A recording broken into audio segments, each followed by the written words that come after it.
Live on a Victory Friday edition of Cleveland Browns Daily, the great Z, merely Bo. Even in a dreary, 42, rainy, gray-soaked day, the sun shines bright, my friend, when you can beat the Steelers on a Thursday night. It was pure joy. You know, last year we had Flacco fever. This year it's Joyous Jameis. Joyous Jameis. And here we are. God bless him. Now, there was something significant I felt lacking from that opening. We'll discuss that another time, but I want to give G-Man his props. It was well done, G-Man. Good job. Good open, G-Man.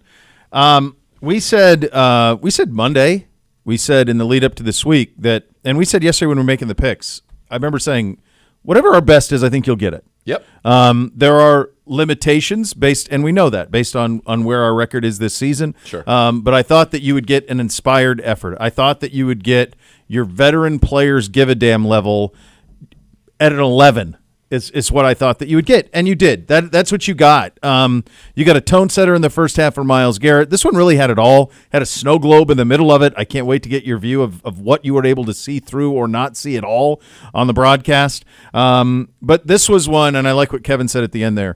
This was for the city. It's for the fans. It's for the guys in that room. It's for everybody who loves the Cleveland Browns and hates the Pittsburgh Steelers to, at least for one night, in one Victory Friday, to not worry so much about what has gone wrong this season, but rather what went right on a Thursday night. And we said it's not exactly apples to apples if, say, Michigan were to beat Ohio State, what that would mean for their fan base. But there was that sense. I talked to a lot of people before that game and then after that game, just walking out of the stadium in a blizzard. Yeah. And by the way, this city is so beautiful after a whiteout. And to have it rain immediately the next day. I know. I woke up this morning. I drove home. It took me an hour to get home because the roads were so bad. And not even really with traffic, just nobody was really going over 30 miles an hour. It turns out, as I was talking to my friend Beatbox on the phone, I said, it takes a lot longer to get places on the freeway when you're only going 30 miles an hour. He goes, That's right. It takes about twice as long or more. I said, yeah, you're exactly right. Beatbox. Good job at a Beatbox. He's a sharp man. Very He's a sharp man. We didn't get crazy snowed where I was. Oh, dude. When I came at my home. You did, Kev? Yeah, I did. I was at least 4 inches. Oh, no, it was a dusting. At least 4 inches. Yeah. 8. 8, Kev? Yeah, 8 in Wycliffe. Wow. And Snowball. tree limbs are down, power lines are down. my People God. are without power in Lake County. It was heavy. It was a heavy beautiful snow. sight, but then this morning, feeling for a lot of people. Yeah, praying for those folks out there. That's brutal. Yeah, it was a heavy snow. It was wild, and you're right. You kind of played all the hits, and we'll obviously break this down in great detail. But Myles 3 sacks, Nick Chubb 2 touchdowns, Jameis with an unbelievable touchdown. At one point in the game, we were 0 for 9 on third down and 4 for 4 on fourth down, which is unbelievable. And yet you go out and you win the football game.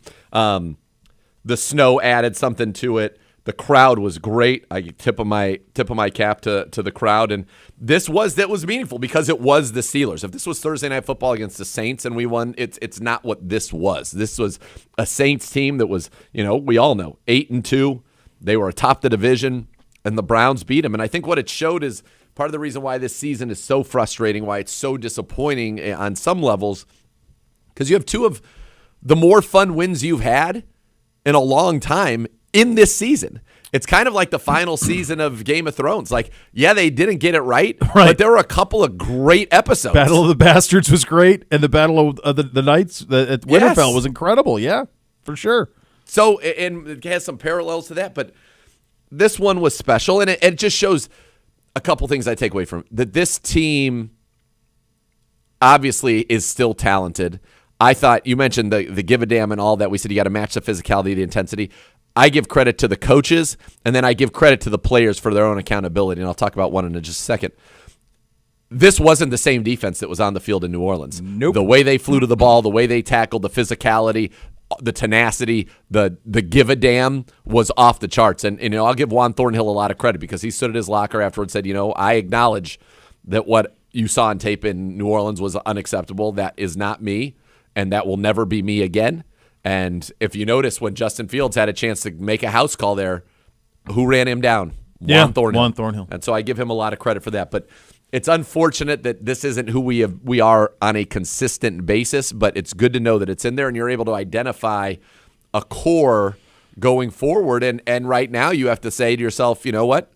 And I'll be the first to say, maybe I had it wrong. Maybe we were right if you go play CBD from 2020, 2021, 2022. Yeah. Why isn't Jameis Winston starting the league? Well, maybe the answer is he is going to be starting, and he very well may be the starting quarterback of the Cleveland Browns. I mean, if he can keep that going, that has to be on the table. Yeah, it's Jameis, a year ago, Joe Flacco was the perfect quarterback for the perfect team at the perfect time. Yeah.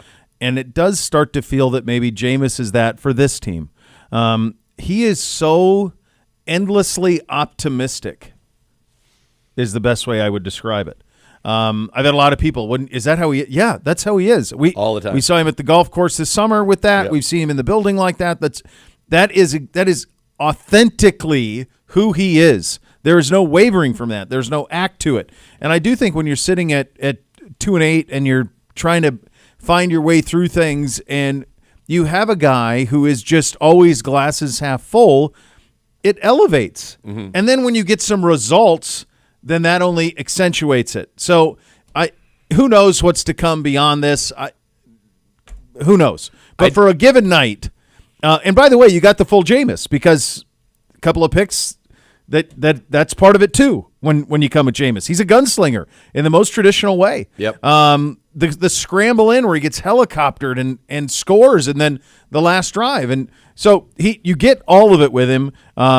You certainly see when you watch him play. There are, and this has been the way as long as he's been playing here, and it's probably what it was like in New Orleans and everywhere else. There are several plays in the course of a game that you go, oh yeah, that's number 1 overall pick talent. The one where he scrambles out and feathers it right over DeMonte KZ to Jerry Jeudy on that. I'm pretty sure that was either third or fourth. That was after Tomlin took the penalty. It was going to be 4th and 2, and he moved us back 5 yards. Yep, and then you get on the 3rd and 7, yeah. and then on the 4th and 4 before that, Jeudy makes a great catch, and we'll talk about him more. But yeah, Jameis. Keep going. I interrupted you. Yeah. No. I was at the end of the point. It was just. I do get the feeling that he's everything the doctor ordered for this team right now. I also feel like there was a time when everybody in this town, and I understand the emotions, that could not believe we didn't bring back Joe Flacco and we signed Jameis Winston. Jameis is still a young guy. Jameis could be a good quarterback in this league for years. Is he 30? 30 or 31. Yeah. I mean, significantly younger than Joe Flacco. Yes, for sure. With much and was less a wear better and tear. fit to kind of what we were doing. And I think you've seen that, we do have a different offense, and, we didn't keep running what we were running. But obviously I don't think you're anybody who's bummed right now that Jameis Winston is here, because how could you be? The guy is playing unbelievable football for you, and, gritty, gutty, to come back from that interception. It was not easy to throw the football in these conditions. I got to tell you something. Russell Wilson played a hell of a game and took an absolute beating. He was crushed, walloped, speared on at least 4 plays, and he completed 2 of them, including the touchdown to Calvin Austin and a 3rd down conversion he made to Freiermuth on the left sideline, where Miles speared him on one, and on the other was Dalvin Tomlinson just absolutely annihilated him. Hicks annihilated him a couple times. He was very, very impressive to me, but we took their best, and we won. And when you needed a game-winning drive, Jameis played 4 games with the Browns, 2 game-winning drives. 2 already. There's a belief. It was just very fun to see. So I got to talk to him after the game, and he had gone and done Amazon. He's throwing snowballs at the people in the crowd. Snow angels, all of it. Snow angels with everybody.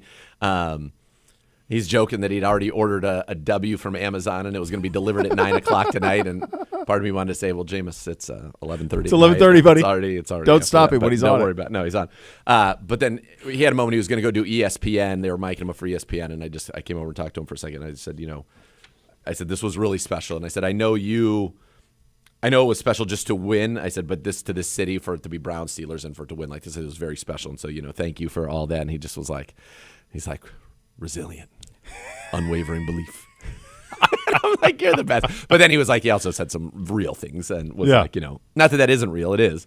But, just he understood the gravity of the moment and how much fun he's having and how much he loves playing football here. And it was very cool. It's much the way, so different for a lot of reasons, but it's similar in terms of hey, I used to be pretty darn good. Mm-hmm. I haven't gotten the opportunity really to showcase that I'm still good. There are probably people in my family who have been like, hey, you're not good anymore, like Yep. Flacco's with his kids. And then they come here, and this is such a pure football town that when you play, and that's the other thing, you and I had both said it, at times it felt like our fan base was as disinterested as ever, and then you have a game like this, and it's like the black hole. They're sucked right back in. And so you know that if you can build something special here, and I think that resonates with a guy like Jameis Winston. And really, I was just proud of the team and proud to be a part of the organization for everything, from everything surrounding the game to the performance that was put on the field to the way the fans acted, although I did have to tell them we need to have some decorum when there were snowballs being flung at Steelers players. So we need to have a little bit of decorum. A little bit of decorum here. Yeah, we can't have that. Yeah, we can't have that. No. And I got a text from Mo Pedman that said, proud decorum in a proud city, which made me laugh today. By the way, I had a blast going on his program this morning, and I asked him, because you remember last week he had said that we should play every game in Europe and get them over with so nobody has to watch. And I started my interview curious. today. I was curious. I was like, are we allowed to play in the United States? Can we play again? Can we play in the United States of America again? He's like, oh, come on. You've never said anything when you were mad. I was like, yeah, of course, come on. Sure. It was clear to me that Jameis had never played in a game like that, and maybe he'd never spent a whole lot of time in snow, because he tried to do Snow Angels after the interview on Amazon Prime, and he did them the wrong way. He was face down doing Snow Angels. Got to be on your back, Jameis. That's the way it's got to go. He got it sorted out. Here's something from my buddy John Breach, who covers the NFL for CBS. He had this yesterday, this morning, which it's hard to wrap your head around the improbability of the win last night. Over the past 30 years, NFL teams were 107-1 when holding their opponents to one or fewer third down conversions, forcing at least 3 turnovers, totaling 350 yards or more of offense. The Steelers did all 3 and lost. NFL teams are now 107-2 in those circumstances. So Gosh, we did have 3 turnovers. Mm-hmm. Tillman fumble, but we got it right back. 1 pick, and then the sack strip fumble. The sack strip fumble, yeah. I mean, they possessed it. At one point, it was like the Steelers had 100 yards, and we had like 10, and we were down 3-0. Well, and honestly, like, we're not doing this show with this tone if we don't get an absolute shank on a punt. It's a huge. Well, I think Jameis could have let us down, but yes, you're right. Well, you might not have. And then also, like, inexplicably, the Steelers throwing the ball down the field. Hold on. 2 things are inexplicable about that. The first is that they throw the ball down the field. The second is that you had Russie and Jersey Jerry probably. And he's already slinging fragrances again. He's back to fragrances. He's back to fragrances this morning. He is. Good. Not only do you opt to throw the ball, you opt to throw it with Justin Fields. Now, it felt like he checked out of that into whatever he was in there to run it and said, I'm going to do it. But, like, the notion that you're going to throw a 50-yard bomb on, what was that, 3rd and a couple? 3rd and a couple, yeah. And you're not. Russ was end the game 21-28, and that's with multiple incompletions down the stretch as they're trying to get it going. I think he had a throwaway and a Hail Mary. Yeah. He was like 21-25. Yeah.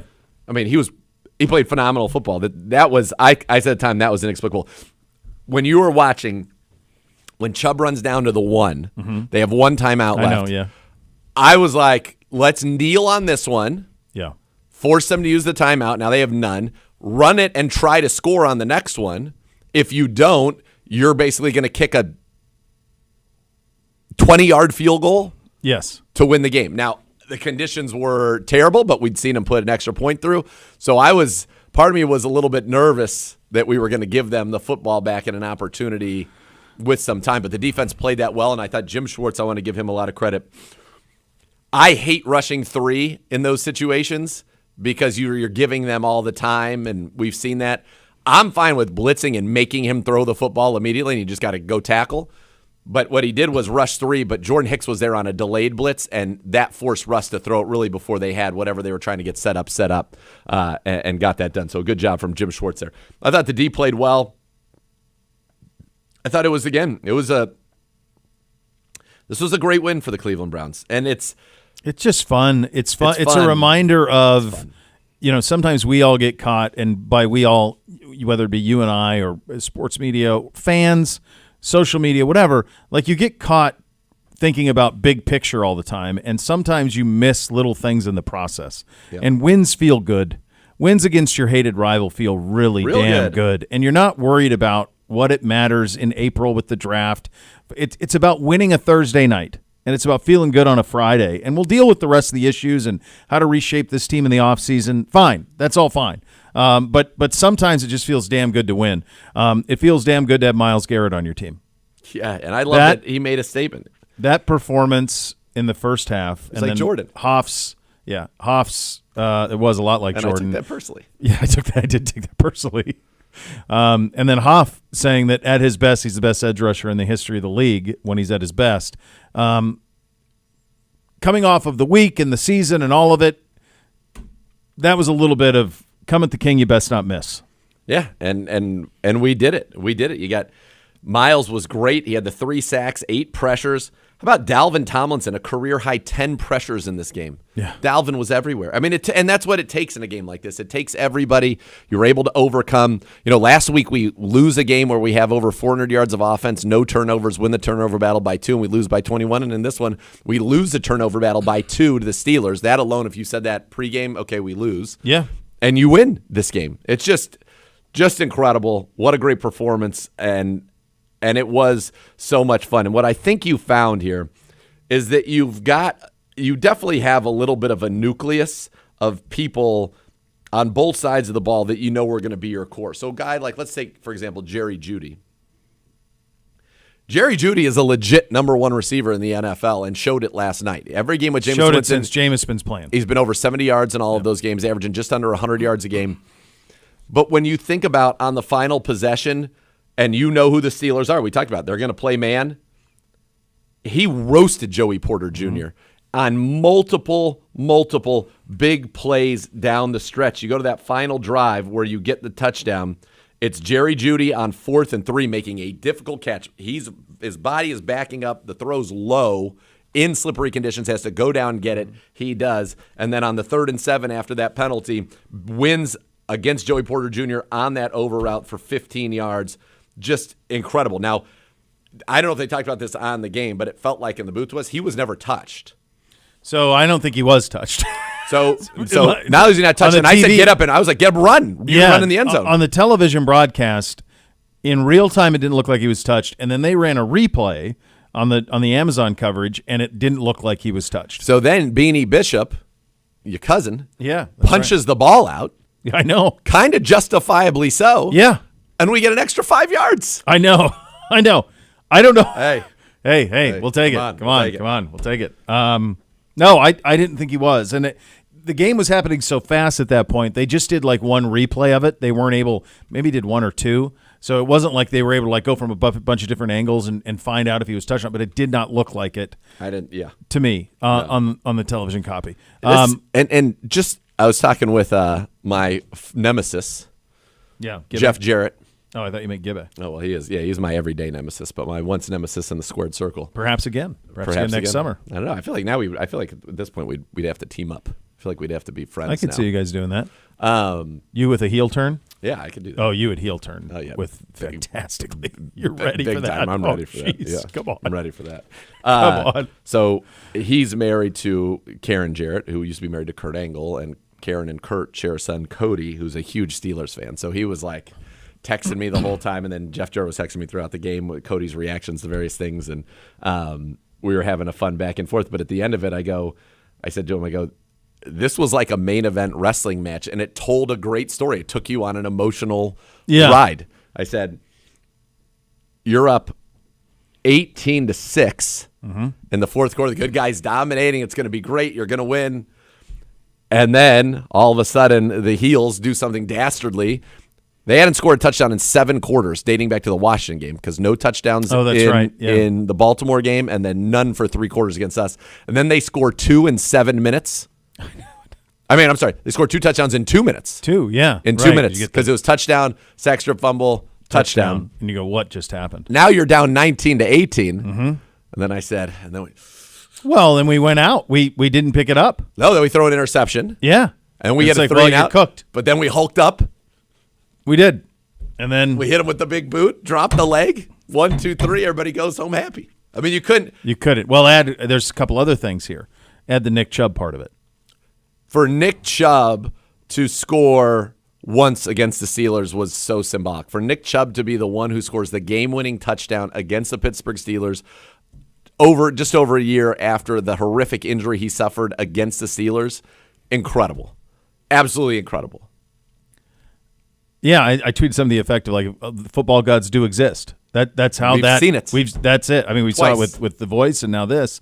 So like that was so appropriate, and the way that it had to go was for Nick to score. All right, the next thing we got to talk about is the weather. So I will tell you that Amazon had this incredible thing that I'd never seen before on a broadcast. Overlay. So they were able to your point, they were able to overlay the yardage, all of it onto the snow. So when they took it away, I went, my God. Oh yeah, for a while we didn't know. Even in the scoreboard, they had no idea at some points where they were on the field actually.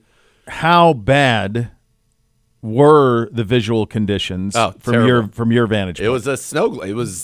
It was a thick snow globe, and it was a heavy, thick snow. We couldn't tell, and even on TV, it felt like it was hard to tell if they were making the kicks. Like the ball would kind of go up, and you would. Yeah, you could if you were from the directly behind camera. Yeah. You could anything, but we when couldn't they even went from see the side, ball. you couldn't even tell where it was going. No, we couldn't see the ball. They had crews that would sprint sideline to sideline on the lines. And then they had two people, and G-Man, this really should have been in the open. I did a great breakdown of the race between the far hash and the near hash guy as they tried to clear their hashes, and far hash guy was 15 yards ahead, smoked him, yeah. I was like, come on, pick it up. You got to pick it up. I saw him with the snow shovels and the brooms. Yeah, that's what they're doing. Yeah. Wild. And then we were watching at the end in the post game. They were showing kind of Amazon's highlight package of the whole game. The beginning of the game, they're playing on green grass. Nope, there isn't a snowflake to be seen, and it looks like a normal night football game. And then it turns into a total blizzard and a memorable game. And I've heard a lot of people say, "Well, now we definitely can't have a dome." That's a fun one-off. First of all, it doesn't happen all that often where it is fun. And if that game were played today, by the way, right now, everybody would be wanting a dome. 42 degrees and rain. Yeah. So it was magical. It was great. I'm so happy I was a part of it. Again, just incredible games and wins in a season of a lot of disappointment and difficulty. I just don't we don't need to turn it into that.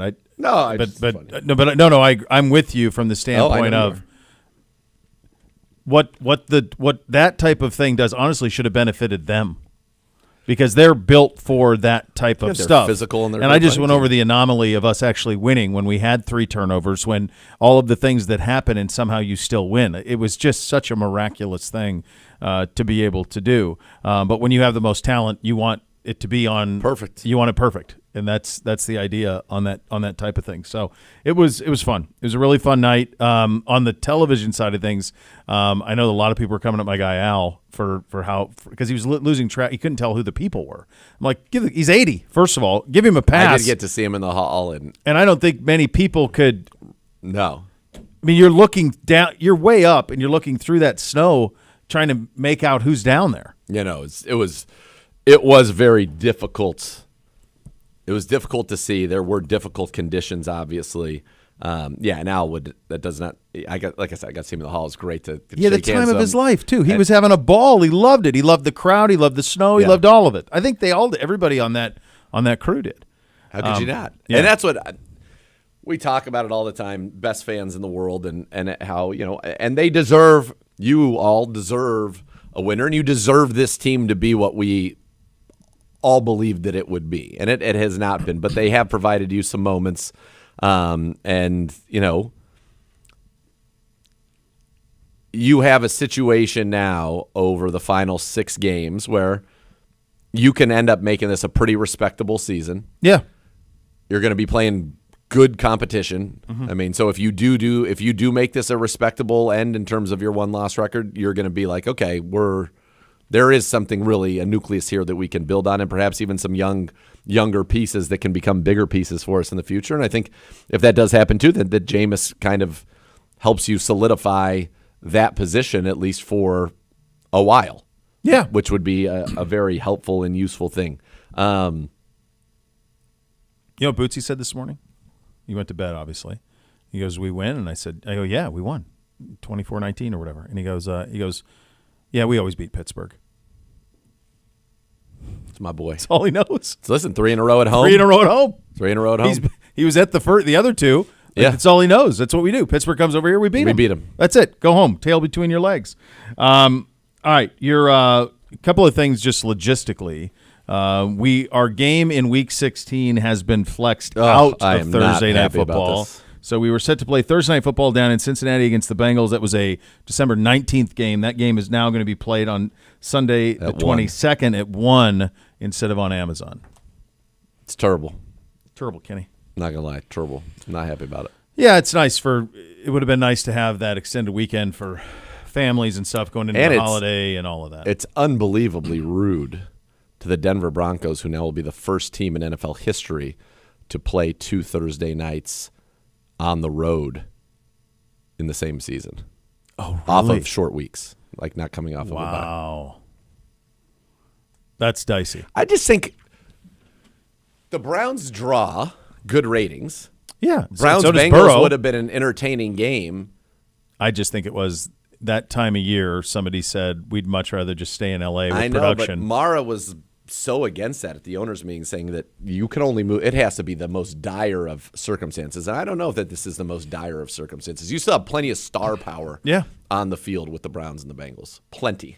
Yes, yeah, I would agree with you on that front, and I it would rate, and Herbie would love it because he's gets to stay home, so he would like it a lot. One other thing, go ahead. And I was just saying, and my guess is Monday night will be the last prime time. There's no way Browns-Dolphins staying on Sunday Night Football. You wouldn't think. No.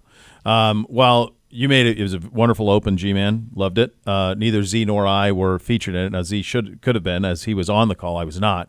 But Amazon did think enough of us. So while our own radio show doesn't think enough of us, we were featured prominently in the pregame. So, yeah. What did they? That is a wild blanket statement. I don't know that it was wild or blanket. I think it's all factual. We were in the Amazon pregame show right before kickoff. We were not in the open of our own show. What was? It was you and I. I know, you know how they do the week? I know, but what was our banter? Do you remember? It was about the Michigan stuff, like go win one. Yeah. That was good. So it was right there.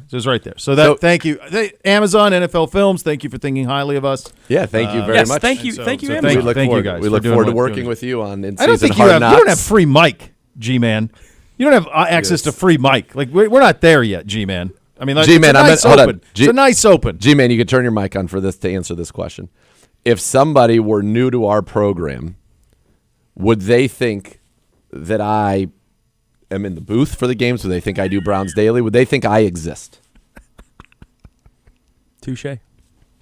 Well done, G-Man. That's a good way to take your medicine. Good job out of you. Well, listen, he wants... Where's G-Man, listen, every now and then, sometimes you got to take one step backwards to take 2 steps forwards, and I think we had to have, we had a real, let's get the big picture here. Yeah. Here, there are 2 paths you can pick. Yep. It's kind of like the scene in Caddyshack when Judge Smales sits Danny Noonan down and says, do you believe in goodness or badness? Straightforward. That's that simple. Want to thank our great friends at Pool Wendy's. or a pond? He's on. Pond's good for you. Pond's very good for you. Thank our great friends at Wendy's. Incredible spread. So we thank them for that as well. The aromas are unforgettable. Your Hot Topics of the day presented by University Hospitals, official healthcare partner of your Cleveland Browns. And guess what? With last night's win, Tito's Handmade Vodka is proud to support the Cleveland Browns through the Tito's Victory Vodka program by committing to $1,000 in donations to Cleveland Animal Protective League towards its mission to foster compassion and end animal suffering. Thank you, Tito's. Yes. Sponsored by Tito's Handmade Vodka, 40% alcohol by volume, namely 80 proof, crafted to be savored responsibly. Some of the sound bites from our guys from last night and a major NFL release this morning. We'll get to all of that coming up next. You listen to Cleveland Browns Daily on 850 ESPN Cleveland.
Oh, go ahead. Yep.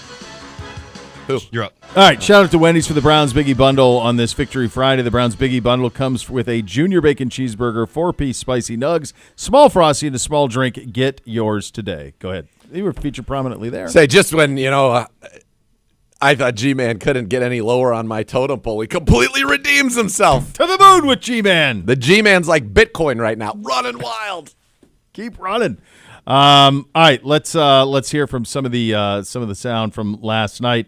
Let's start with your head coach Kevin Stefanski on Nick Chubb. Yeah, I've run out of superlatives for Nick, honestly, and he's my favorite player in the team. You can tell everybody else has said that. I have a favorite kid too. She's not here, but Nick does the right thing all the time, and to see what he's gone through to come back and put himself where he is, just to be back playing in the first place, and then to be back out there and performing like he's performing, scoring for this football team when we need him the most. He's a special player, but he's a great person. All right, let's hear from Myles Garrett now on the 3-sack effort from last night, juxtaposed to T.J. Watt with 0. I wouldn't really look at like what he did. I was really just focused on going out there and playing the very best ball I could. But yeah, I wanted to make it known that I'm the guy. I'm number one, edge defender, and that was a statement I was intending to make, and I think I made. I like this. This, to me, we don't hear a lot of necessarily, that kind of personal fire and that kind of, like I said, it was like Michael Jordan. And I took that personally. Yeah. He took all the discussion that was happening around TJ Watt and him personally and said, you know what? How do I stop that with my play on the field? And if you look at Myles Garrett's performance, and you got to give a tip of the hat to the man, Jack Conklin, great job out there at right tackle. But Wyatt got him once too. On Jameis says that's a 4th down touchdown on run. TJ, yeah, Wyatt got him pretty good. Crushed him. Yeah. He knocked him back to the 16-yard line. By the way, I had a conversation with my dad last night. I'll tell you what I said on the broadcast and tell you what I wanted to say, but I felt like it was so niche that it wouldn't have landed as well. But I don't know how it felt on television, but watching Jameis Winston's touchdown run on 4th down felt like it occurred in slow motion. It felt like that on TV too. I don't know if it was because of the static-like appearance of the snow, or if his feet were really heavy because of all of the snow. He moved kind of in slow motion. It was. And Yes, it was it was. I think he was trying to be very sure about his feet, and, Yes. and he scored. It was great. But my dad used to always, when we were younger, Chris Mullen on the dream team. I mean, Yeah. a man of serious consequence as a Yep. basketball player. But he would drive to the basket the few times that he would drive. And it was in super slow motion, but somehow he just kind of slow motioned himself into good position and would score. Yeah. And that's what Jameis did, right? It looked like anybody was going to catch him. Sure. And yet nobody did. Nobody did. And he was in there. Oh, it was great. This was from the Hoff last night, and I know the Hoff will join us coming up at 2 o'clock. Myles Garrett, at his best, is the best individual pass rusher in NFL history. The Steelers' game plan coming in was limit Myles Garrett's impact, beat him up in the run game, and when they're passing the ball, double him every way possible. Every time one double team didn't work, they tried someone else. Chips, bumps, tight ends, double team, slides, nothing worked. He was unblockable by every lineman. Don't take my word for it. Mike Tomlin just said it at halftime. Yeah, he was. There was one where they tried to chip with Jalen Warren. He ran right around Jalen Warren and through Jalen Warren and still got to the spot before Dan Moore, the left tackle, was able to get to his kick spot, even though he didn't have to worry about Myles at the beginning because of the chip. And by the way, we did some chipping on TJ Watt. We did more chipping on the other side with Affetti on Nate Herbig, and for the most part it was effective. But the one, it was kind of very similar to the play that Jed had in Pittsburgh that ended the sack strip fumble that went for a touchdown. Fortunately, this did not, where he just almost was a beat late getting out, and the guy basically just ran the corner and was there for that sack strip fumble. I really thought it was very, very cool for Myles Garrett to do that. We got the nice drop there. So he's now one of 7 players, and I think the rest are in the Hall of Fame, or 5 of the other 6 are in the Hall of Fame, to have 7 straight seasons with 10 or more sacks. He's the only player in the league right now that's done that. He's closing in. I think he's at 1.5 away now from 100 in his career. I think you're right. He's Was at he 98.5? Yeah, he's 98.5 now. Yeah, I thought I saw that. Got his 20th forced fumble of his career. Just he really, It was very, very cool. He's had 2 games now, which is wild. They have 2 games where you've had a hat trick in the first half. Yeah. The last 2 home games, Chargers and this one, had a hat trick in the first half in both of those.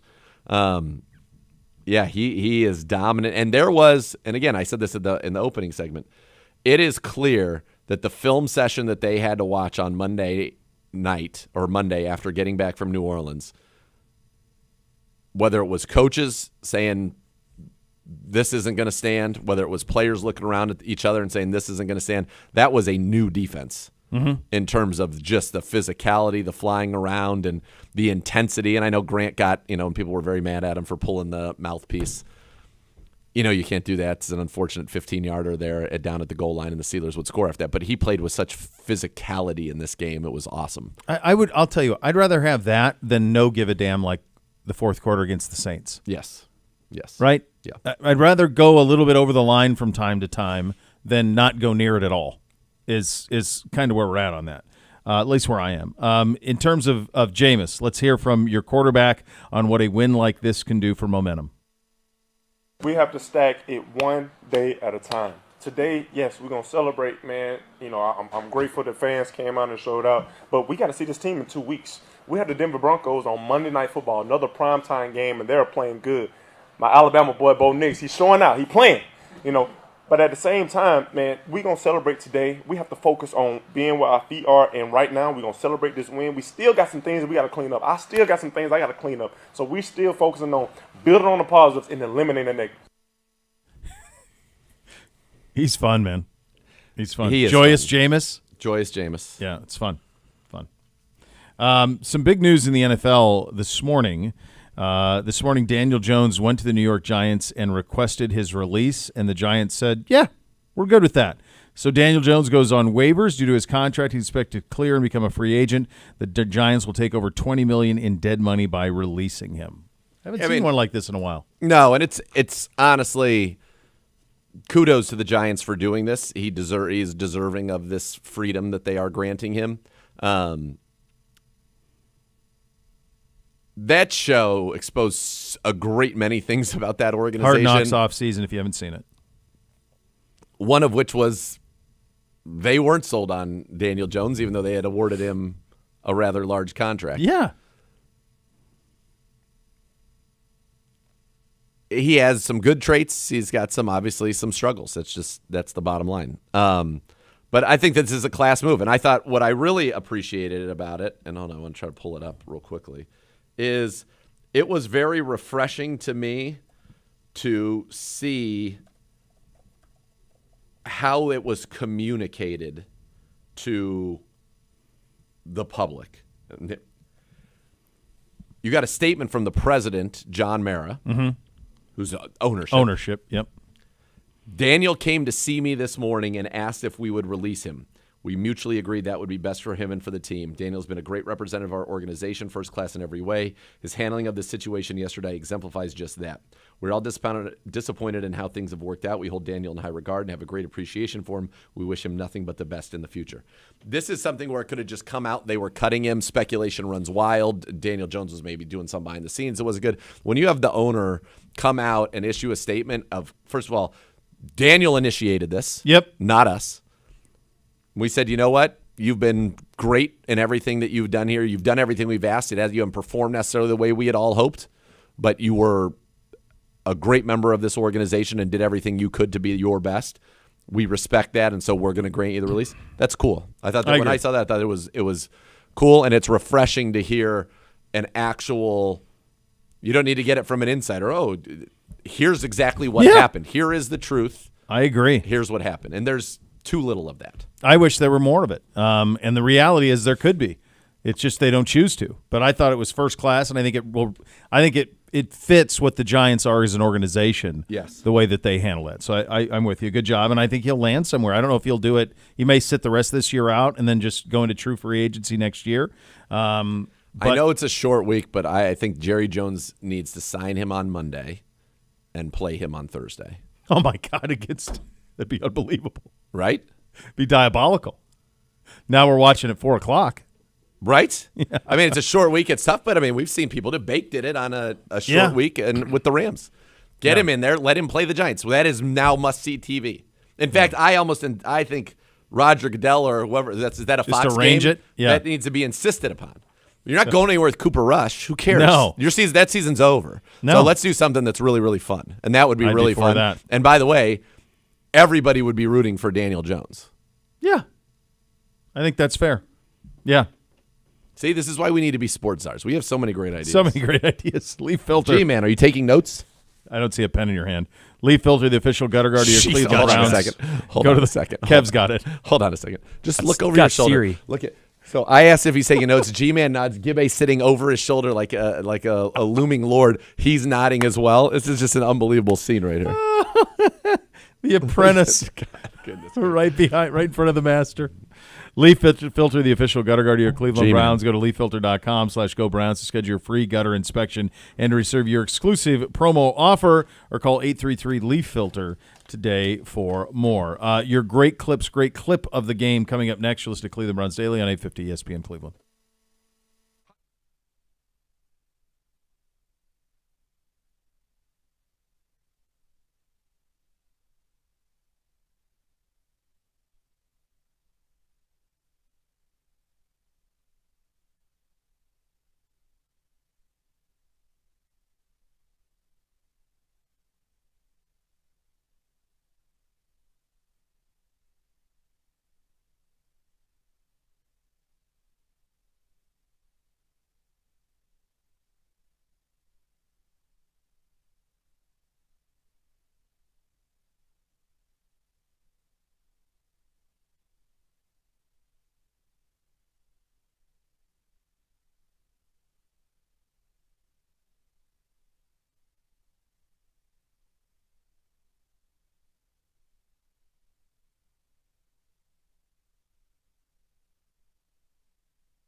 I did like in that a little bit of ha-ha in the back there.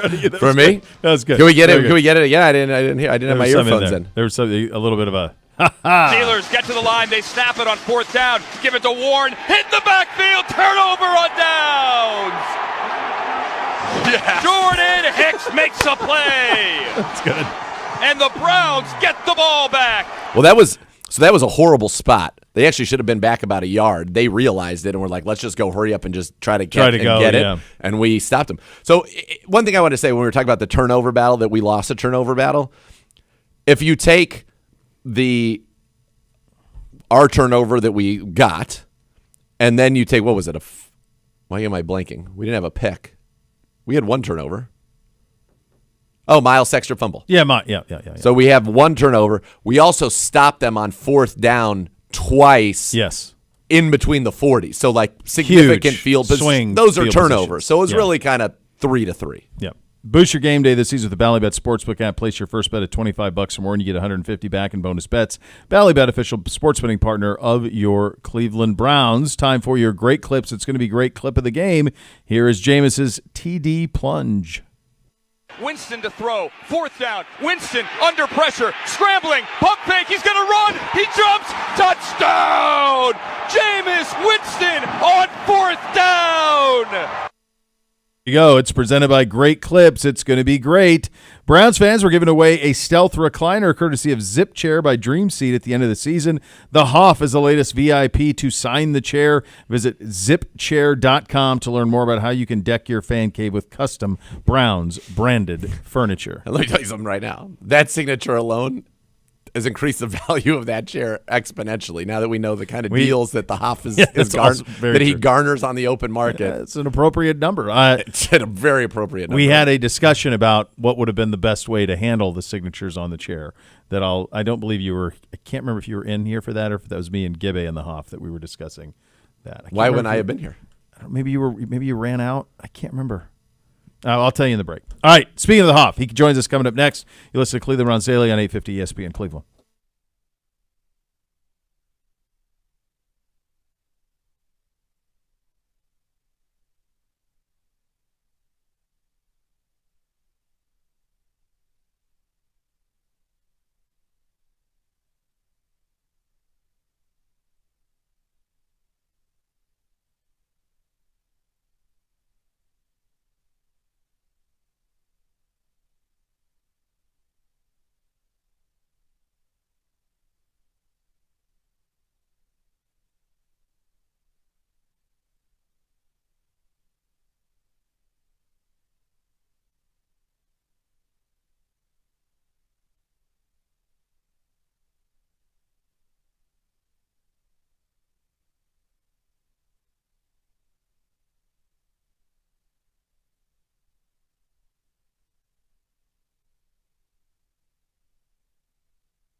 OBM, the preferred provider of copy and document services for your Cleveland Browns. They'll tackle any size office.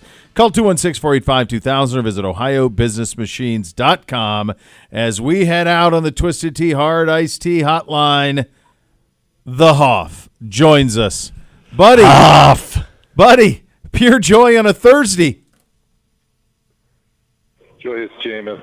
I mean, can you imagine the scene that we would have seen last night when we were talking there at CBD in the studio yesterday? It was just amazing. A script that Hollywood wouldn't have been able to come up with.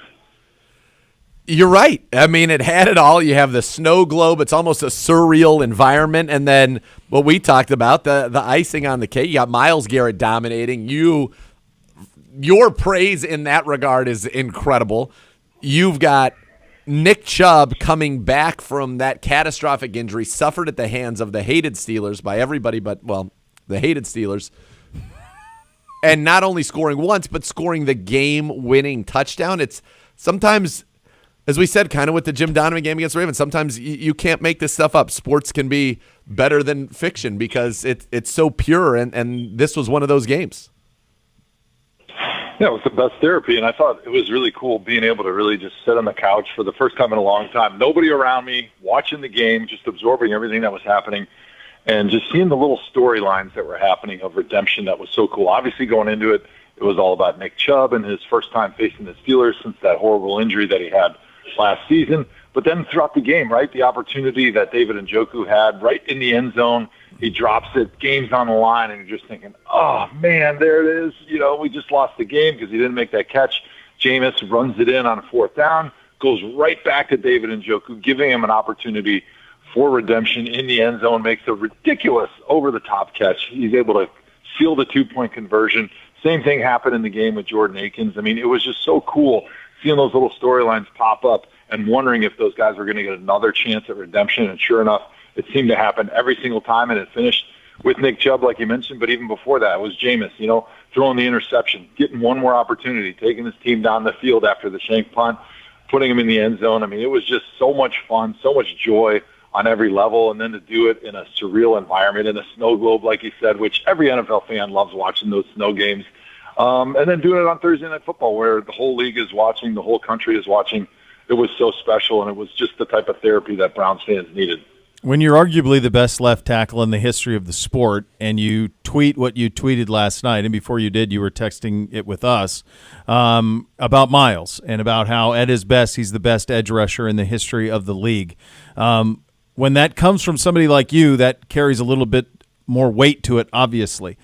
What is it about his performance last night that, and I know how much you respect him and I know how great you think he's been and all of that, but what was it about last night that made you want to put that out there? Well, I think it was really cool just listening to him during the week talk about, you know, the little mini rivalry that him and TJ have and how he felt disrespected by the tweets and the things that TJ and family have said about him winning the award last year. And in Myles' own little way, you knew that he was going to be ready for this one. Like, this one meant more. He said it after the game. But I think the thing that was the most interesting to me and kind of why I sent that tweet was in the first half, the game plan, the highest priority for the Steelers was like, we need to handle Myles Garrett. They knew that they weren't going to be able to win the game if they couldn't handle him. And so they were double-teaming him in every way imaginable. Tight end and line double teams. Slide with the guard and the tackle double teams. Chips with the running back. And it didn't matter what they did. He was winning every single rep. And even Mike Tomlin said it at halftime. I think Kaylee Hartung may have asked him about it. And he was like, we literally are doing everything we can in the playbook to try to double-team him and stop him. And we weren't able to do it. He still had 3 sacks and dominated the first half. And I was kind of watching him specifically, and from a left tackle's perspective, I'm like, how would I face him? If I had to block him one-on-one right now, or even let's say in my prime, like, what would I be thinking? And I can't think of, if I had one rep, like what I would do to him that I had confidence that I could win. You know, I think about other pass rushers that I've watched and guys that I didn't even play against, you know, like the greats, Lawrence Taylor, Reggie White, like all those guys. I thought, all right, if I was going to go against Reggie White, I would have to keep my inside hand low because you have to worry about the hump move, right? But I would just go be aggressive, jump set him, get on him right away. Don't let him get ahead of steam. And then you got a chance. You can hang on, right? But you kind of know what the counter move is, right? With TJ, he's going to jump the snap, so you're going to be in good shape as long as you don't get beat off the snap. Quickest reflexes in football, he's going to get off the snap. But we saw with Jack Conklin, never one time was he laid off the ball. He was able to handle TJ a little bit, right? And with all the greats that I played against that I watched, there's always something that you feel like you might be able to hang on with. But with Miles, the way that he moves side to side, the way that he's able to attack your inside, your outside, he's so big and powerful. He takes such big steps, and he's got such great ankle flexibility that once he gets a little edge on you, he's around you. And so you can't short set him. You can't set off on him. You can't double team him. There's really no way when he's at his best. If whenever I pass on and I'm standing at the gates of hell, and the devil's like, heaven, Hoff, come on, heaven, come on, the pearly gates. Heaven, all right, well, I'll just say it's the other way. And the devil's like, hey, you got one-on-one pass rush in training camp. Who's the last guy you want to see on earth? There's a lot of guys that are down on that list, but Miles is the last guy I would want to see for one rep. And I think that's really what sort of inspired my tweet. It was like, all right, this is the Bowser. He's the last dude you have to face, and the guy that you do not want to face the most out of any pass rusher in history. There was not really a conversation about who's the most valuable or who's the best player, who's the guy that asked the most. It was one rep, one-on-one pass rush. Who's the last guy you want to see? That's Miles Garrett. Well, that makes me feel like, we always talk about the greatest game ever, and that there should be a special wing in the Hall of Fame where they make the ultimate, 11 on 11, ultimate offense, ultimate defense. And if you're in that game, and then as things change and evolve, if somebody ends up replacing you in that game, you stay in that hall because you were at one point in the greatest game ever. When you make statements like that, and it would be two teams, so it would be 4 tackles, whatever. Right. The greatest game ever. If you're in that, Hoff is in that. The way he's talking to me sounds like Myles Garrett would be in that game, and that tells you he's on that trajectory of his greatness. 7 straight seasons with 10 or more sacks, and he did take that personally. I thought that was incredible. Now, I want to ask you about 2 things that happened in this game that if you've seen an equivalent in your playing career. The first, we're going to start with, you got Jack Conklin engaged with T.J. Watt. So were you ever engaged with a pass rusher and your guard peeled back and then launched them 6 to 7 yards in the air downfield, as we saw on Jameis's touchdown run? I can't say I've ever had that. Obviously, I played next to the great Joel Bitonio, and he gave me some help from time to time and would whack the defensive end when he tried to come to the B gap. But I can't ever remember such a beast mode, just picking another human up and just tossing him to the side like he's a rag doll. And he wasn't. That was definitely a first. He wasn't coming to the B gap. It's not like he made an inside move. He was rushing around the edge, and Wild just peeled back and absolutely kablowied him. Yeah, it was beautiful. The help underneath is like the most unexpected help ever, because you're like, whoa, where did that come from? You're not supposed to be there, but like, hey, you love a brother when he helps you out. All right, so that was the first. The second is when the Browns went for the hard count, and I don't know if you've seen the clips or the audio, but Jameis at the end, after he's going hut, hut, hut, hut, and doing all his, trying to draw them off with the hard count, he says, and I quote, "Someone jump off sides, damn," as part of his hard count. That was the end of it, which is unbelievable. Have you ever experienced that, Hoff? No, but that's why it's joyous Jameis, right? Because he's got no conscience, like with everything he does, and there's no filter between his brain and his mouth, and there's an unwavering belief in everything he says and he does, for better or worse. Yep. But it gives you such joy, and the moments that are good are so fun. And they're so amazing because he gives you these amazing quotes and memories that are just going to be stuck into your little brain cells until the day you die as a Browns fan. Hoff, don't you think – I said this in the first segment. I think he's much like Cal Flacco was the perfect quarterback in that perfect team, and obviously that led to something bigger in terms of us being a playoff team and that incredible December that no one's ever going to forget. But I do think, considering where this season was, Jameis might be kind of the perfect quarterback for this team. He's just so damn much fun. And he's fun for players to be around, and we know because we see it. He's first in the building, last to leave. He's authentically like that. He's at an 11 all the time. Like there's nothing manufactured or fake about it. And you can see the guys rallying behind it. Yeah, he's the perfect quarterback for this moment, right? We need joy because this is the most disappointing season that we can ever remember. And you need to continue your fandom these little like moments of joy, these little blips on your radar where you forget about everything that happened before this game and you're just lost in the emotion of what's happening in front of you. And that's exactly what happened. And Jameis is the guy. That's why I'm sorry, Z, for texting you so much during the game, but I loved it. Are you kidding? Distract you from your real job. But I was just so excited, and really the season, it's Jameis, the season, right? That's what we're living for right now, and he's the one that's providing the pure joy, and that's why the nickname Joyous Jameis is just so apt for him. What about, I got another play. When Cedric Tillman fumbles and Dante Jackson's trying to run it back, who made the tackle? Jameis. And then not only after he tackles him, and he like really tackled him, which yes, he did. Is a no, we don't need to do that. But then he's down, and then he's ripping the ball out and trying to pretend like it's a fumble, going nuts. I'm glad he didn't get hurt on it, but that's kind of stuff that I would imagine in a film room. It's got to get guys, they've got to be rolling. They've got to be loving it. Yeah, I mean, you need that type of quarterback when you're having this type of season that we're having right now. And I remember when we drafted Cam Irving, he played with Jameis, and he was good friends with him at Florida State. And I remember asking Cam, like, tell me about Jameis, because obviously he's always making news, especially in college, winning the Heisman and having the off the field issues and the speeches and everything. And he's like, you would love playing for him. And I never really understood what he meant. I'm like, really? This guy that's just throwing picks all over the place and saying goofy stuff all the time? And now I get it. Like, it makes sense now, right? Because he's a guy that just attacks his job every day with joy, with a childlike exuberance. And you see it, and it's for better or worse, but that's exactly who he is. And in today's day and age of a lot of phonies out there, like, that dude is just as authentic as it comes. And that's why it's easy to love a man like that when you're doing things like he did last night, and you're giving team hope when it feels like the situation is hopeless, and a reason to tune in. And I watched like an hour of postgame because I didn't want to party to that. It was just amazing. The question that now will come is, okay, now what next, right? I mean, and that's the thing that was so special about last night is it was really just about a Thursday night. It was about a victory Friday, and then we'll go from here. But there is a chance now for this team to do this a little bit more often. You got Cincinnati again, obviously play this Pittsburgh team in 2 weeks. You've got Denver, who's a playoff team. Miami's trying to track down the postseason. Kansas City. There's a lot of these big spotlight games left in the last month and a half for us. What do you think they can take from this going forward, if anything?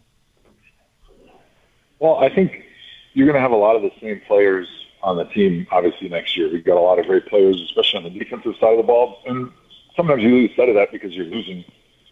But I'm hoping that internally within the locker room, they understand after getting a win like this how good they can be, but also how fun that can be, right? Like, the players are getting paid a lot of money. They're doing something it's a kid's game for a king's ransom. Everybody's got their own agendas, but you lose sight of how fun this game is sometimes and how fun it can be when you're winning and you're doing fun stuff. And I hope that that's the message that Jameis brings in the locker room, and not really with his speeches, but just with his actions. And I think if they realize in the locker room, wow, we really have a lot of talent, and this is a really fun thing when everybody's clicking and playing together and playing for each other. And hopefully that's something that they can reflect on through the off season, and maybe come into next season with a bit of a different attitude after having gone through what they went through at the beginning of the season and how miserable it is when you lose in the NFL, especially when expectations are high, and how great it is when you do have high expectations and you realize those expectations in front of the best fans in football. All right, Hoff, I got to ask you a little bit about your TV setup here. It looks like we have 3 vases from the Ming Dynasty adorning adorning your setup here. Talk to us about the setup here, Hoff. Some nice candles. It's beautiful. Let me tell you something. After I retired and we moved to Madison, and Annie and I jointly did the remodel and the interior decorating, and just about got divorced 100,000 times in a 1 year period. I said, that's it. I got no more say, nor do I want any more say. Do whatever the hell you want. I don't care.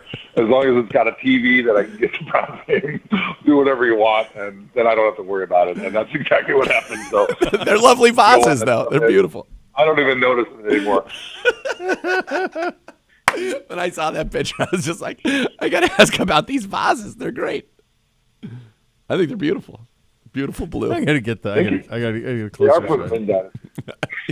It's got tulips in the one on Oh, the he left. does. That does. There's Yeah. something, I don't know. It looks like, is You there notice- is that like a Fabergé egg coming out of this like lunch pail on the left here? Is that a printer right in the middle? I think it is a printer. Desk, Yeah. a desk I was jet gonna say, printer. That's the only thing that I said. I need a printer in this house because I'm in Cleveland. I got to print off stuff, getting ready for games and whatnot. So that's where the printer lives because I don't have an office. It's fantastic. That is beautiful. That is beautiful. Well, Hoff, listen, buddy, it was great to see you yesterday. This was a really fun night for the Cleveland Browns, and it's always made better for us when you're here in studio with us. So thank you for your time, buddy. And you got this is a big weekend for him, right? The big Hoff weekend. It's always a big hop. No, but I mean, doesn't he get the big hunt? this weekend, Is, huh? is this the Yeah. hunt, right? So Yeah. this is it. Yeah, I just landed in Oh, yeah, Madison. the deer. And, Sure, my sure. brother-in-law is coming in. The whole from fam. Montana. His father is coming from California right now, picking them up, and my kids are currently being driven by my brother-in-law in his car, all four of them and his kid, all out to the farm. So we're all meeting up. Should be there in a few hours, and the brandy, brown liquor is the old flowing. fashions are gonna be- The brown liquor is flowing. Hoff, by the way, Bo and I wanted to. We were inspired by a show that had a real nice heyday for a while. It's called Entourage, and in case Crown Royal decides for future endeavors with you that you would sure. like an entourage, on the rider, we're just letting you know we're available. We're available, buddy. Whatever you need. Oh, excellent. Well, I'll be back. I think December 18, 19, 20th. Be cranking out the Crown Royal appearances. I'm always looking for a drinking buddy, boys. Oh, there it is. All right, the great Hoff. Look no further. Enjoy the hunts, buddy. Enjoy the hunt. I appreciate it, guys. Thanks for having me on. All right, the scores still ahead. Coming up next, your fantasy advice that is coming up next. You're listening to Cleveland Browns Daily, brought to you by Bally Bet, a sports betting partner of your Cleveland Browns, on a Victory Friday edition right here on 850 ESPN Cleveland.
The future of recycling is here. Rumpke Waste Recycling leading the way. The $100 million recycling facility, North America's largest, most technically advanced recycling center of its kind. It's right here in Ohio. You can learn more by visiting rumpke.com. Time for your Week 12 fantasy advice with Dr. Z. It's presented by Scaleco, proud capital investment partner of your Cleveland Browns.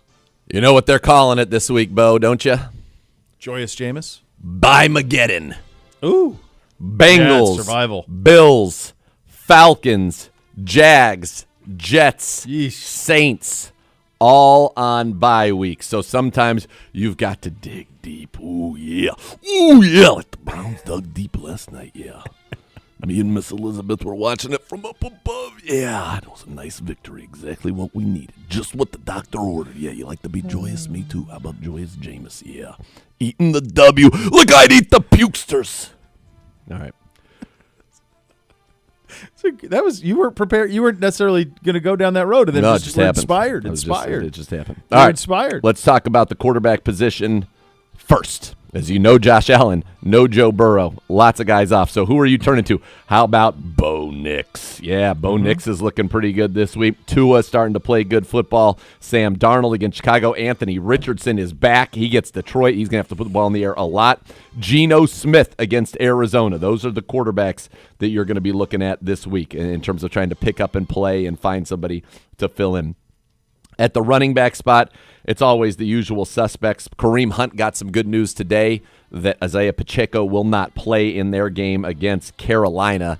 That means Kareem Hunt could score 8 touchdowns. Yep. Of course, I'm playing him with the big daddy's got him on his team that I'm playing against. Tyrone Tracy is running well. Only rusher to have 100 yards against the Steelers all season. Ramondre Stevenson, obviously you're going to keep him in your lineups. Chuba. And then Javonte Williams, 1 week after kind of being benched for Estime, had a great game last week. Yep. And he's got a great matchup this week with Las Vegas. And then I mentioned Bucky Irving as well. And then Amir Abdullah, if you're totally desperate as a pickup and play, there are a lot of injuries there with the Raiders in that game against Denver. Wide receivers, you're going to be rolling. You're looking for games that have good game scripts for you. Jackson Smith and Jigba, just an automatic start at this point. Love what he's doing. Josh Downs has become the number 1 receiver in Indy. Lad McConkey, same is true of him with the Chargers against Baltimore.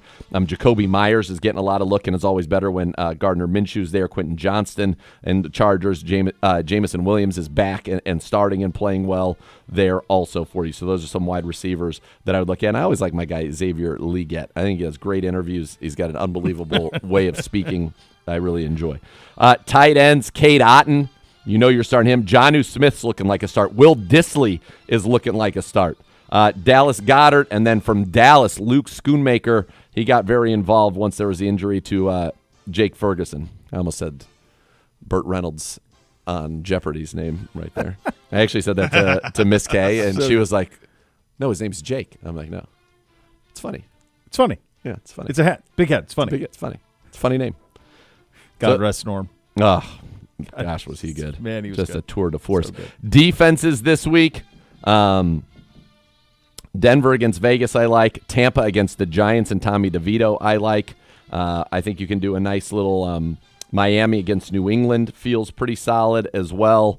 And then the Commanders versus Dallas, I think is, at this point, why would you not? Chiefs, Carolina also. All right, there you go. There you go. There. You're welcome. From Dr. Z. A little bit of scores. Willkommen. Coming up next. We are already We only did third. We're like the Browns. I think the Browns have won, 7 straight Thursday night games, 9 in a row at home. I think the Browns should petition the league. We only play on Thursday. Only on Thursday. We're just the Thursday night team. Yeah. This is where you also say so much more to come, because there is. Oh, yeah. There is so much more to come. No, really. There truly is. There is. And but then I had some other point where I was really interrupted, and my train of thought was just ran into a wall. Cleveland Browns Daily, 850 ESPN Cleveland.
Oh, baby. Here we go. A little segment we like to call Pay Attention to the Scores. Yeah. And we're back. 1-0 already this week. We're back, baby. Let's go. Let's go. I think this is, and we're going to do it on a Friday. Remember all the things that were working against us last time? We had a lot. There was a lot going on. And why did we have to do it early last week?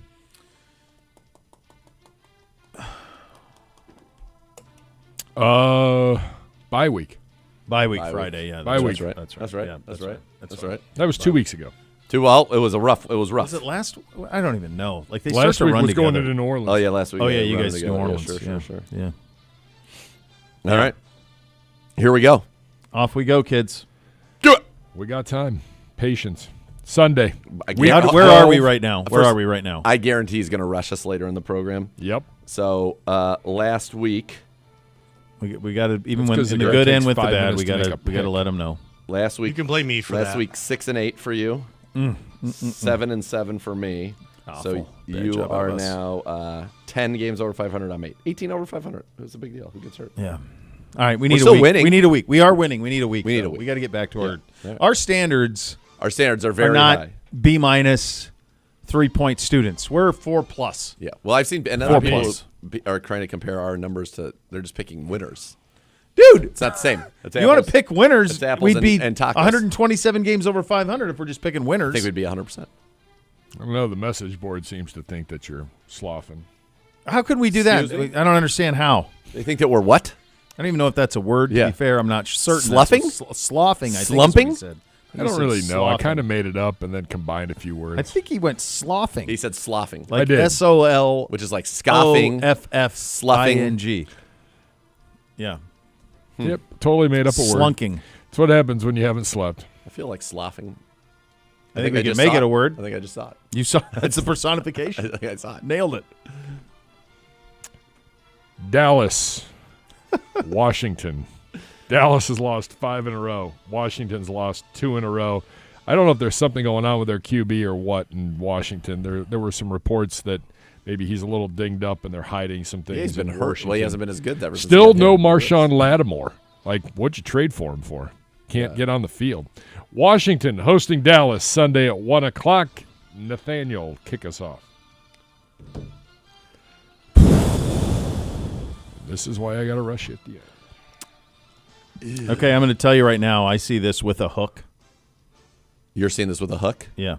So I don't know if that impacts your pick or not. This but just feels like a easy breezy win, and then we'll take the hook, and we'll take the door is ajar. Commies 30, Cowboys 20. I'm right with you on it. I will acknowledge that the last 2 times out for Dallas at home, they were bombed. Yeah, but they're better on the 34-6 road. and 34-10. The last 2 times on the road, they lost by 6 to the Niners and 6 to the Eagles. I'm with you. Same 30-20 Commies. Onward we go to the home of the Fighting Yellowstones. The Indianapolis Colts are 1 game out of a playoff berth. They are 5-6. The Yellowstones hosting the number 1 team in the National Football League, winners of 8 in a row, the Detroit Lions. Bo Bishop.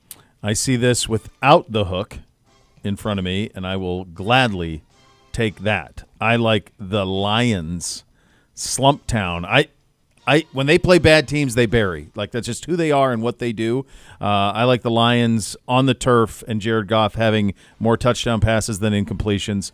Give me the Leos. Huge. 49. Colts 1. I don't think the Colts are a bad team. I just think that the Leons are a juggernaut. I think the Leons, big, huge, same, ram it. Leons 100, Colts upside down horseshoe. All right. Maybe the biggest score of the week. It is the biggest score of the week. We go to Carolina. Ian Eagle, Charles Davis, Evan Washburn getting this one. By the way, Ian stopped by the booth last night. He was I had great. to ask him about it. He said to say hello to you all. I saw him in the very nice, outside of the I food said, area. you have to explain to me what the thought is. He's like, this is the best game that CBS has this week. Nancy No, and it's- Romo are off. Like, Yeah. they're doing 2 games next week. Like, Yeah, no, it's bad. He's like, we're on to KC. It's KC and Carolina. I know Isaiah Pacheco. It's the Chiefs visiting the Panthers, Nate. Who? Chiefs visiting the Panthers. No, I knew that part. But then I think he said Nate. Oh, No, I yeah. didn't. No, I don't know if I didn't pick up on a Nate. I did not. Gabriel. You'll know when I say Nate. Play the tape, Gabriel. Play the tape, Gabriel. Play the tape. Did you get to that part in your Eastbound and Down rewatch? Not yet. Let him watch. Little boy, Gabriel. Let him watch. The Chiefs are coming off of a loss. Mm-hmm. But this is they don't blow anybody out. I don't where I know. am. I'm with I you. don't I'm know. with you. Chiefs 30, Carolina 20. It's a common score this week. Yeah, I I'm don't with know. you on it. I think it's just it's a little too much, too rich for my blood. I like Carolina backdooring it a little bit, Sure, so sure. I'll like them. Maybe Legion. Maybe he could get it. Little Xavier Chuba, Leggett. Yeah. Xavier Leggett, little Chuba Hubbard. Chuba. Yeah, give me and Thielen's feeling back. yeah. Bryce Young's played better in the last They're month. a little so, frisky. Yeah, I like a little cover city here. I like Kansas City winning 24-17. To the NFC Norris division we go. Sam Darnold has committed multiple turnovers in 4 games this year, yet the Vikings are undefeated in those 4 games. Minnesota on the road visiting Chicago. The Bears have lost 4 in a row. The Vikes have righted the ship. They are 8-2. Bo Bishop. I'm just gonna go hunch here, and that's usually not a smart thing to do when you're picking scores. I just think the Chicago team's too talented to just lose every week forever. Like at some point they're gonna have to win. Minnesota's been kind of skidding by the last couple of weeks. I think Chicago gets them this weekend in Chicago. I don't think it's necessarily pretty. At some point, you have to unlock DJ Moore, please. At some point, he's such an Ship irrelevant sailed, player. brother. You think it's cooked? It might be. Just for this year. I think he'll be back I'll take again. Bears winning outright 18-15. Z? He's like, in the movie Friday, Yeah, great movie. Great movie. Chris Tucker's character is like, when he leaves, I'll be talking again. DJ Moore is that. He's not He's not- now I'll be right now. talking to you. Debo's around. He's not talking, but when he leaves, he's going to be talking again. I just think Brian Flores' defense is going to be too much for that offensive line and Caleb Williams to handle. The blitz is all of it. I got Minnesota by 1 billion. Do your kids have any idea who Chris Tucker is? No. Isn't that something? I mean, what was it? Shanghai Knights? Well, he did he did all the Rush rush hour Hour. stuff Rush Hour, but Jackie isn't Chan, there? and then he did. Yeah, Rush Hour. Maybe I'm confusing them. Yeah. But I I thought don't there think was. he was in Shanghai Night. He was? Was not. I think don't he was. think. No, he was not. All right. Rush Hour with Jackie Chan. Fantastic. And those Can made you a ton understand of movies. the words that are coming out of my mouth? Yeah, but he threw 150 for like 5 years. Yeah. And then must have just made a ton and was cool because I haven't heard from him in a long time. I don't know what he's doing. Yeah. He was like a mini Eddie Murphy. Yes. It's fair. Good. And that's, by the way, for the kids who also don't know who that Eddie Murphy is, that's high praise. Yeah. He shows up at NBA All-Star every single year. Does he really? I know Chris that. Tucker does? Yeah. Like he he goes does. to that game? Yeah, and then he's like on he's on courtside seats sometimes with the bigger games. But he just see him he made sometimes. enough money on the rush hours all those years ago that he's good. So he must have got He's some sort of done- ownership stuff. Must He's be. done. He's done a movie called Air in 2023. He's in. Is that the Nike Is that the movie? Jordan movie? Yeah. Was He he was in in that? that Yeah. I've seen that. Yeah, Where he was that? actually. He Who was did good. he play in that? Wasn't he a Nike? Was he a Nike exec? Yeah, I think he was. Yeah. He played Howard White. Oh yeah. He was good in that. That was a really good movie. So he was in Tito Jackson Love One Another's music video in 2021. He was in Silver Linings Playbook in 2012. I mean, his heyday was he's in The Fifth Element, Jackie Brown, Rush Hour, Friday, Rush Hour 2. It's really his peak is from. He was in one with Charlie Sheen that was pretty funny too. That he was in around that time. He played a rapper on the great series Hanging with Mr. Cooper in 1992. There you go. He was Smokey, obviously, in Friday. That was That's 95. it. That set it off. So was from Friday, 95 through Rush Hour 3, we'll give him 2007. So that was his orbit. That's the apex. Yeah. Yeah. That movie, by the way, Air, is the first movie that I can recollect that is rated R that does not have nudity or violence. Shanghai Nights is Jackie Chan, Owen Wilson. Owen Wilson, yeah. Owen Wilson. That which one is? Air is the only movie, to my knowledge, that is rated R, and it does not have nudity or violence. It's just the sheer Just the amount of the language? F-bomb, yeah. So it's I don't interesting think that the Chris Tucker net worth, it says only $5 million. And I'm like, what? So he's quite happy being comfortable. Yeah, he's The comfortable. Rush Hour franchise alone, he got $65 million. So that's probably not But then right, it was revealed in 2011, Chris owed the IRS $11.5 million in taxes for the years 2001, 2, 4, and 5. According to Jeremy in Akron, who just tweets us from the streets, says that he had a religious awakening and refused to take certain roles, and that's why he has not done as much. All right. That happened to Maybe you Mace, should too. have, You remember the Mace rapper Decided Mace? not to pay the government. That's what happened to how'd him. that go for you? To the AFC East we go. The New England Patriots They're just bad visiting games. They're the just suddenly awful hot games. Miami Dolphins, who've won 2 in a row, Nathan. I don't know. Miami by 10. I'm same. I don't know. Since Tua's been back, they've handled their business against the Rams. They handled their business against the Raiders. I think they handle their business here. I do like Drake May. Yeah, I think he's okay. But I think it's just a little too much Miami, 31-21. Tommy DeVito is back. The G-Men hosting Tampa Bay. Mike Evans is back. Malik Neighbors didn't practice again today. Why? Because of a groin. Wait till he starts running routes Hey, Malik with Tommy Neighbors, DeVito. are you actually sake, going dude. to play It's driving me in nuts. 2024? Like, Remember how great he consistently? was the first month? Yes. Yeah. It feels like a very long time ago. Baker Guy's by done a billion. nothing. Baker by a Same. billion. That's why these. $1.5 billion. There's no way we can hit all. I mean, we did take 2 of the bigger dogs, but it's so hard to imagine this week just going straight chalk, and I just feel like that's what everything is telling you to do. To the AFC South and the final 1 o'clock game on Sunday. Oof. Good news. If you have some other things that you want to get done on Sunday, No, it's bad. get them done before 4 o'clock. Houston, 7-4, hosting the hapless Titans, 2-8 on the year. Nathan.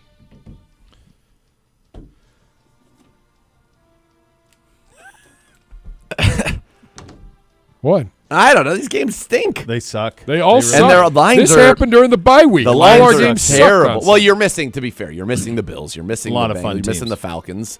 You're missing. There are a couple other ones that are fun. Jets. Yeah, there's Yeah. several. Well, at least yeah. they have some fantasy people. Well, sort of. Stroud just has not wowed me. Yeah. But Nico's back. Mixon's playing great. Tennessee's not that good. This feels like you're. The only danger to this is a backdoor from Levis to Ridley. Other than that, I feel like it's pretty smooth sailing. Texans by $1 billion. Yeah, here's the other thing with that. This is the first time that these two teams have played in Houston since it was revealed that Titans ownership would not allow Houston to wear light blue, and Goodell had their back and wouldn't allow them. So they're not wearing their Oilers throwbacks in Houston, which would be diabolical, but they are wearing light blue pants. Tennessee is.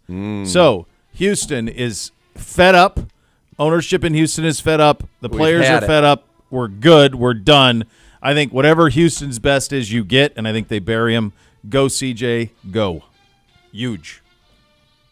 To the 4 o'clock slate. Denver is 0-4 I'm just in taking Las a weekend Vegas off. I'm not since the watching this Raiders nonsense. moved. Denver, who occupies the final playoff spot in the AFC, visiting Las Vegas. Bo Bishop. I just think the Raiders suck. So Denver 8, Raiders nothing. Same. I mean, we couldn't trust him last week. It was set up for it. I mean, it was set up for it, and he blew it. You blew it, boy. You blew it, boy. Same.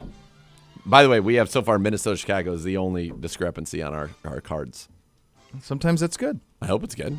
It's either going to be great or we're going to we're either going to end up being many, many more games over 500 or many, many less. Overcooked. One of the two. One of the two. What does this mean? No score being given. So, Because it's a pick.